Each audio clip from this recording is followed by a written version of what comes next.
നമസ്കാരം. ഇലക്ഷനാണ് വരുന്നത്. വോട്ട് ചെയ്യാൻ മറക്കരുത്. കൃത്യമായിട്ടുള്ള ആളെ തന്നെ നിയമസഭയിൽ എത്തിക്കാൻ ശ്രദ്ധിക്കുകയും വേണം. ഇലക്ഷൻ കാലത്താണ് ഏറ്റവും കൂടുതൽ ബ്രാൻഡിങ് ആക്ടിവിറ്റി നമ്മുടെ നാട്ടിൽ നടക്കുന്നത്.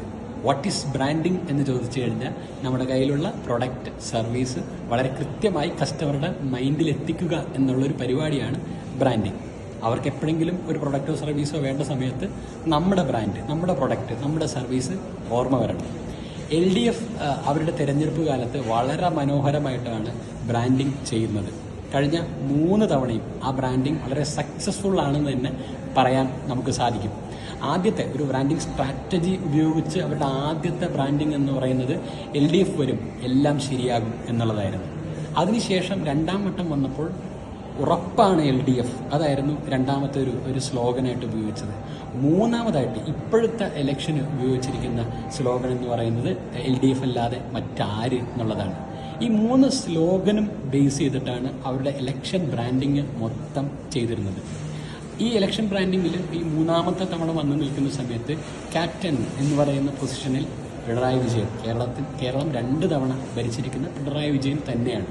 നമ്മൾ സോഷ്യൽ മീഡിയ തുറന്നാലും നമ്മുടെ വാഹനത്തിൽ നമ്മൾ യാത്ര ചെയ്യുന്ന സമയത്ത് ഫ്ലെക്സുകളാണെങ്കിലും ഹോർഡിങ്ങുകളാണെങ്കിലും ചുമരുകളാണെങ്കിലും എല്ലായിടത്തും പിണറായി വിജയൻ വിത്ത് സ്ലോഗൻ നമുക്ക് കാണാൻ പറ്റും. അതൊരു യൂണിഫോം ആയിട്ടുള്ള ഒരു സ്ലോഗനും പരിപാടിയാണ് എല്ലായിടത്തും കാണുന്നത്. അപ്പോൾ ഉള്ള മെച്ചം എന്താണെന്ന് വെച്ച് കഴിഞ്ഞാൽ എല്ലാ ആൾക്കാരുടെയും മനസ്സിൽ കൺസിസ്റ്റൻ്റ് ആയിട്ട് LDF എന്ന് നമുക്ക് കാണാൻ പറ്റും.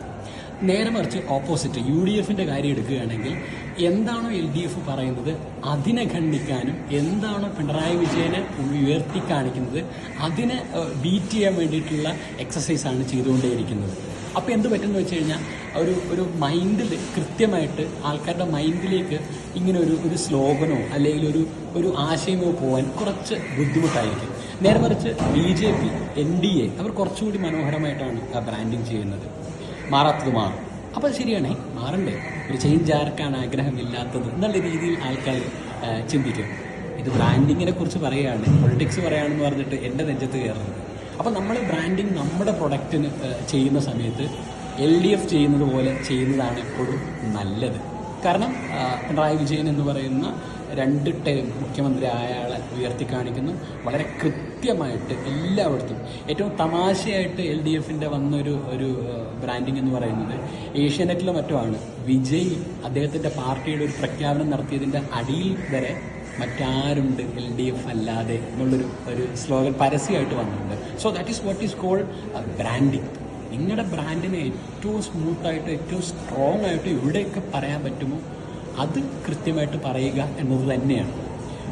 മറ്റാരുണ്ട് LDF അല്ല എന്ന് ചോദിക്കുമ്പോൾ പിണറായി വിജയൻ്റെ മുഖം വയ്ക്കുമ്പോൾ അദ്ദേഹത്തിന് പകരം ഒരാളെ വയ്ക്കാൻ കോൺഗ്രസ്സിന് പറ്റിയിട്ടില്ല, അല്ലെങ്കിൽ UDFിന് പറ്റിയിട്ടില്ല, അതല്ലെങ്കിൽ NDAക്ക് പറ്റിയിട്ടില്ല.